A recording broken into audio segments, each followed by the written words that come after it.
महायुतीमध्ये महाविकास आघाडीची बिघडण्याची शक्यता व्यक्त केली जाते. कारण उद्धव ठाकरे म्हणून एकत्र लढणार आहे, काँग्रेस मात्र स्वतंत्र लढण्याची भूमिका. काही गणित बिघडत नाही.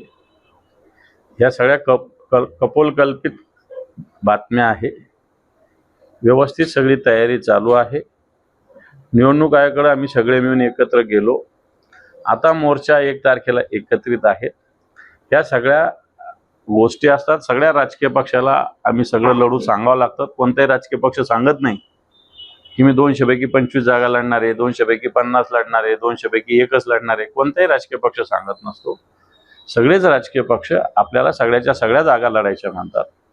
कारण सगळ्याच्या सगळ्या जागा लढायची तयारी केली तर अलायन्समध्ये वाटा मिळत असतो. नाही तर मी ठरवलं आता मला 10 जागा लढायच्या आहे, तर त्या 10 पैकी 5 पण आपल्या वाट्याला येत नसतात.